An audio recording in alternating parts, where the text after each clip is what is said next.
Welcome back to our channel Krithika energy essence. So இன்றைக்கி நம்மளோட சேனலில் ரொம்ப ஹாப்பியான நியூஸ் தான். யூஜிடிஆர்பி பிடிபிஆர்டி இம்பார்ட்டண்ட் அப்பாயின்மெண்ட் அப்டேட்டில் 27/11/2024 அன்னைக்கு நேற்று நடந்த 26/11/2024 அன்னைக்கு நடந்த அப்பாயின்மெண்ட்டை பற்றின டீட்டெயில்ஸும் அதர் டிபார்ட்மெண்ட்க்கு எப்போ கவுன்சிலிங் நடக்கும், என்னென்ன அதர் டிபார்ட்மெண்ட் இருக்குது, அதுக்கு என்ன மாதிரியான ப்ரொசீஜர்ஸ் அடுத்தடுத்து வரும், இப்போ ஆதிதிராவிடர் வெல்ஃபேர்லேருந்து ஏடிடபிள்யூக்காக செலக்ட் ஆகியிருக்கிற ஒரு 16 டீச்சர்ஸ்க்கு பணி நியமன ஆணைகள் வழங்கப்பட்டிருக்கு. அதற்கான ஃபுல் டீட்டெயில்ஸும் வேக்கன்சி இன்க்ரீஸ் ஆகுமா, செகண்ட் லிஸ்ட் இருக்கா அப்படின்னு கேட்டவங்களுக்கான பதிலும் இந்த வீடியோவில் இருக்குது. இந்த வீடியோவில் அதை பற்றி தான் நம்ம பார்க்க போகிறோம். ஸோ அடுத்ததான டிஆர்பி அவங்களோட செலெக்ஷன் லிஸ்ட்டை வந்து யூசர் டிபார்ட்மெண்ட்க்கு அனுப்பிட்டாங்கங்கிறது கன்ஃபார்ம் ஆகிடுச்சு. அதுலேருந்து 2 டிபார்ட்மெண்ட்டுக்கு ஃபர்தராக அடுத்த ஸ்டெப் எடுத்துட்டாங்க. ஸோ இதுக்கப்புறம் எப்படி இருக்கும் அப்படிங்கிறது தான் இந்த வீடியோவில் டீட்டெயிலாக பார்க்க போகிறோம். இந்த வீடியோக்குள்ளே போகிறதுக்கு முன்னாடி கிருத்திகா எனர்ஜி எசன்ஸை இது வரைக்கும் சப்ஸ்கிரைப் பண்ணாத வியூவர் சப்ஸ்கிரைப் பண்ணிக்கோங்க. நோட்டிஃபிகேஷன் பெல் ஐக்கானை கிளிக் பண்ணிக்கோங்க. பிஜிடிஆர்பி டிஆர்பி ரிலேட்டடான எல்லா நியூஸஸும் UGTRB TNTET 2025 PGTRB 2025 and also TNTET 2025 இது எல்லாத்துக்குமான இப்போ எக்ஸாம் எழுதி வெயிட் பண்ணிகிட்ருக்க செகண்ட் கிரேட் டீச்சர்ஸ் அவங்களுக்கான அப்டேட்ஸும் நம்மளோட சேனலில் கொடுத்துட்ருக்கோம். அண்ட் பிஜிடிஆர்பி 2025 டிஎன்டெட் 2025க்கான ஆன்லைன் டெஸ்ட் பேட்சஸும் போயிட்டுருக்கு. தேவைப்படுறவங்க பயன்படுத்திக்கோங்க. கிருத்திகா எனர்ஜி எசன்ஸை பொறுத்த வரைக்கும் என்கரேஜ், எஜுகேட் அண்ட் எலிவேட். தேவையான தகவல்களை தேவையான நேரத்தில் நமக்கு தெரிஞ்சதை ஷேரிங் இஸ் கேரிங் அப்படிங்கிறது மூலமாக ஷேர் பண்ணிவிட்டு மற்றவங்களையும் எலிவேட் பண்ணணும் அப்படிங்கிற ஒரு நோபல் காசோடு தான் ஸ்டார்ட் பண்ணியிருக்கோம். ஸோ கிருத்திகா எனர்ஜி எசன்ஸை இது வரைக்கும் சப்ஸ்கிரைப் பண்ணாத டிஆர்பிக்கு படிச்சுட்டு இருக்கிற வியூவர்ஸாக இருந்தால் கண்டிப்பாக சப்ஸ்கிரைப் பண்ணிக்கோங்க. அண்ட் நோட்டிஃபிகேஷன் பெல் ஐக்கானை கிளிக் பண்ணிக்கோங்க. உங்களுக்கு தேவையான தகவல்கள் நம்மளோட சேனலில் கண்டிப்பாக கரெக்டான முறையில் கிடைக்கும் அப்படிங்கிறதுல எந்த வித மாற்று கருத்தும் இல்லை. ஸோ இன்றைக்கி வீடியோ எதை பற்றினது அப்படின்னா, ஃபர்ஸ்ட் ஆஃப் ஆல் நமக்கு நேற்று கொடுக்கப்பட்ட அந்த அப்பாயின்மெண்ட் ஆர்டர் 26/11/2024 ஆதிதிராவிடர் நல இயக்குனரின் செயல்முறைகள் அதை பற்றி அதுலேருந்து கொடுத்துருக்காங்க. ஆணை பிறப்பிப்பவர் ஐஏஎஸ் ஆஃபீஸர் நேம் கொடுத்துருக்காங்க. ஸோ ஆசிரியர் பணியமைப்பு கல்வி பள்ளிகள் ஆதிதிராவிடர் நலத்துறையின் கீழ் இயங்கும் பள்ளிகளில் பட்டதாரி ஆசிரியர் காலி பணியிடங்கள் நேரடி நியமனம். ஆசிரியர் தேர்வு வாரியம் மூலம் ஒதுக்கீடு பெற்ற பணி நாடுனர்களுக்கு தற்காலிக பணி நியமனம் வழங்கி ஆணையிடுதல் சார்பாக அப்படின்னு சொல்லியிருக்காங்க தொடர்பாக. ஸோ நமக்கு யூசர் டிபார்ட்மெண்ட்டோட லெட்டர் நம்ம ஏற்கனவே ஒரு வீடியோவில் சொல்லியிருந்தோம் 12/11. ஸோ நமக்கு இப்போ நவம்பர் மாதம் 12ஆம் தேதி நம்மளோட யூசர் டிபார்ட்மெண்ட்டுக்கு போயிருக்கு நம்மளோட லிஸ்ட்டு. பார்வையில் காணும் தமிழ்நாடு ஆசிரியர் தேர்வு வாரிய கடிதத்தின்படி இத்துறையின் கீழ் இயங்கும் பள்ளிகளில் பட்டதாரி ஆசிரியர் காலி பணியிடங்களை நேரடி நியமனத்தின் மூலம் நிரப்பும் பொருட்டு தேர்வர் பட்டியல் பெறப்பட்டு சான்றிதழ் சரிபார்க்கப்பட்டு பட்டதாரி ஆசிரியர் பதவிக்கான அடிப்படை ஊதியம் அரசாணை எண் 303 நிதித்துறை 11/10/2007 வரையறுக்கப்பட்ட ஊதியத்தின்படி லெவல் 16 ஸோ 36,400லேருந்து 13,400 அதாவது 1,34,200 என்ற விகிதத்தில் தற்காலிகமாக கீழ்கண்டவாறு பணி நியமனம் செய்து ஆணையிடப்படுகிறது. ஸோ இதில் வந்து நமக்கு எந்த லெவலில் இருக்கோம், என்ன சேல்ரி, ஸோ சான்றிதழ் சரிபார்க்கப்பட்டாச்சு, இப்போ வந்து ஜாயின் பண்ண சொல்லி லெட்டர் கொடுத்துருக்கோம் அப்படிங்கிறத தெளிவாக சொல்லியிருக்காங்க. ஸோ இதில் முக்கியமாக நம்ம பார்த்துக்க வேண்டியது எப்படின்னா, அடுத்து என்னென்னா பணி நியமனம் செய்யப்பட்டுள்ள பணிநாடுனா வேறு எங்காவது பணிபுரியும் நியமன அலுவலரிடமிருந்து முறையான விடுவிப்பு சான்று ரிலீவிங் ஆர்டர் என்ஓசி.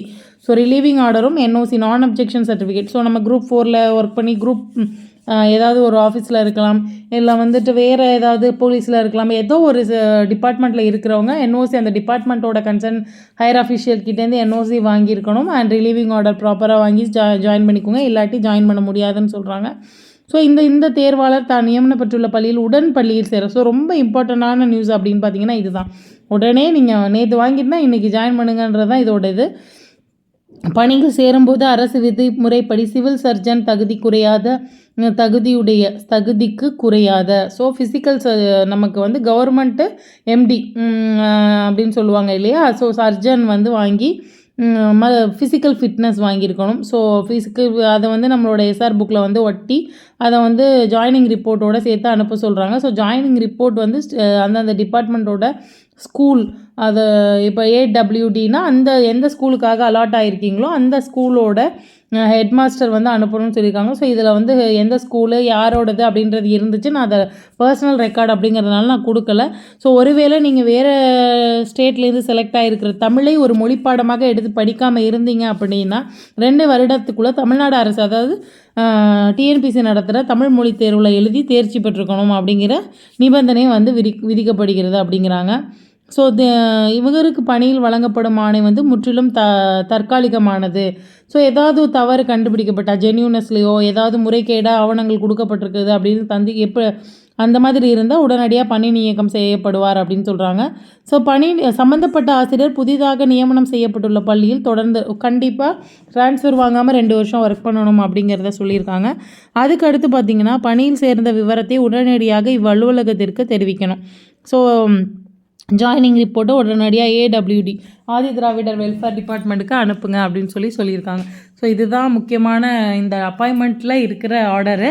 இதுக்கு அடுத்து நமக்கு முக்கியமான விஷயம் என்னன்னு பார்த்தீங்கன்னா, அடுத்த கேள்வி எல்லாருக்குமே எல்லா டிபார்ட்மெண்ட்டுக்கும் எப்போ வரும் கவுன்சிலிங், எப்போ வரும் அப்படிங்கிறது தான்.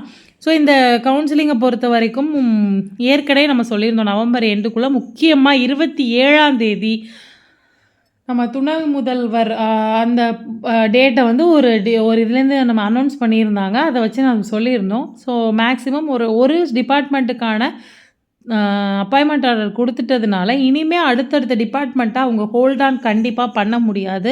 ஒரே பரீட்சையில், அதாவது ஒரே எக்ஸாம் வச்சு தேர்வான ஆசிரியர்களில் ஒரு சாரர் வேலைக்கு போயிட்டு ஒரு சாரர் வெயிட் பண்ணுற மாதிரி இருக்க வைக்க மாட்டாங்க நியமன தேர்வை பொறுத்த வரைக்கும். அதனால மேக்ஸிமம் அடுத்தடுத்த டிபார்ட்மெண்ட் ஐஇடிஎஸ் சொல்லக்கூடிய special education, DMS district model school, DSC அப்படின்னா நமக்கு டிபார்ட்மெண்ட் ஆஃப் ஸ்கூல் எஜுகேஷன், அதுக்கப்புறம் பார்த்திங்கன்னா department of elementary education, Chennai corporation, அதுக்கப்புறம் கோயம்புத்தூர் கார்ப்பரேஷன், இந்த மாதிரி எல்லா டிபார்ட்மெண்ட்டுக்குமே நமக்கு சென்னை கார்ப்பரேஷனுக்கு ரீசர்டிஃபிகேட் வெரிஃபிகேஷன் நடந்துச்சு. அதே மாதிரி கோயம்புத்தூர் கார்ப்பரேஷன் எல்லா அந்தந்த யூசர் டிபார்ட்மெண்ட்லேருந்து தனிப்பட்ட மெயில் ஐடிக்கோ இல்லை காலோ இல்லை ஸ்பீட் போஸ்ட்லேயோ கால் லெட்டரோ வர்றதுக்கான வாய்ப்புகள் அதிகம். எல்லாருமே ரெடியாக இருங்க. உங்களுக்கு தேவையான தகவல்களை ரெடியாக எடுத்து வச்சுக்கோங்க. என்னென்ன டாக்குமெண்ட்டுங்கிறதையுமே ப்ரீவியஸ் வீடியோவில் போட்டிருக்கோம். ரீசர்டிஃபிகேட் வெரிஃபிகேஷனாக இருந்தால் என்னென்ன டாக்குமெண்ட், கவுன்சிலிங்காக இருந்தால் என்னென்ன ரெடியாக இருக்கணும் அப்படிங்கிறதும் நம்ம சொல்லியிருந்தோம். இதுலேயுமே நமக்கு தெரியும்.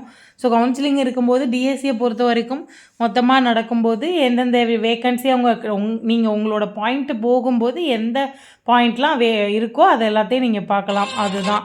ஸோ அடுத்த கட்டமாக நமக்கு என்ன அப்படிங்கிறத நீங்கள் பார்த்துக்கோங்க. கண்டிப்பாக ரொம்ப ஹெல்ப்ஃபுல்லாக இருக்கும் இந்த வீடியோன்னு நினைக்கிறேன். கண்டிப்பாக செலக்ட் ஆகிருக்க எல்லாருக்குமே வேலை கிடைக்கும் அப்படிங்கிறதுல எந்தவித மாற்று கருத்தும் கிடையாது.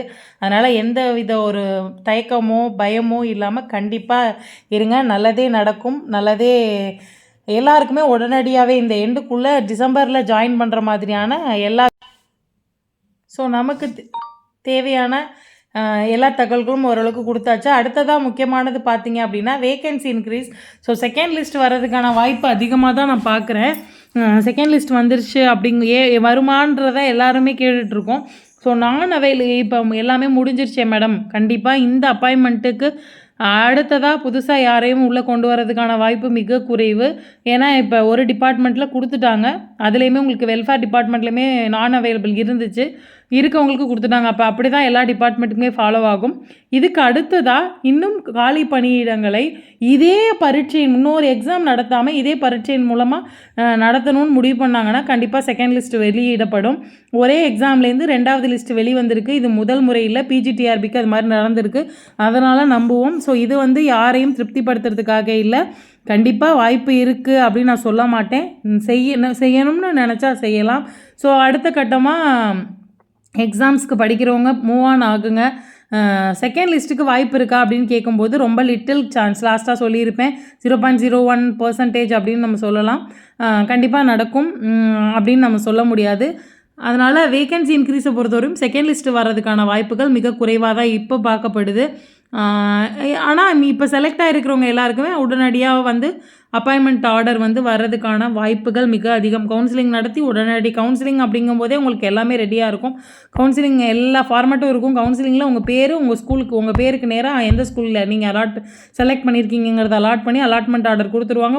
அலாட்மெண்ட் ஆர்டர் கொடுத்த உடனே அப்பாயின்மெண்ட் ஆன ஸ்கூலில் போய் ஜாயின் பண்ண சொல்லிடுவாங்க. ஸோ ஜாயினிங் ரிப்போர்ட் வந்துடும். எல்லாமே தெளிவாக இருக்குது. அதனால் நம்ம செலக்ட் ஆகிருக்கிறவங்க எல்லாரும் எந்தவித பயமும் இல்லாமல் நல்ல ஒரு மனதோட, மனநலத்தோடையும் உடல் நலத்தோடையும் புதிய வேலையில் வந்து ஜாயின் பண்ணுறதுக்கு தயாராக இருங்க. Congratulation from Krithika energy essence. Thank you for வாட்சிங் திஸ் சேனல். ஸோ இந்த கிருத்திகா எனர்ஜி எசன்ஸை இது வரைக்கும் சப்ஸ்கிரைப் பண்ணாத வியூவர் சப்ஸ்கிரைப் பண்ணிக்கோங்க. நோட்டிஃபிகேஷன் பெல் ஐக்கானை கிளிக் பண்ணிக்கோங்க. உங்களுக்கு வேறு யாருக்காவது இந்த வீடியோ பயன்படும்னு நினச்சிங்கன்னா கண்டிப்பாக ஷேர் பண்ணுங்கள். Thank you friends. தேங்க்யூ ஃபார் வாட்சிங் திஸ் வீடியோ.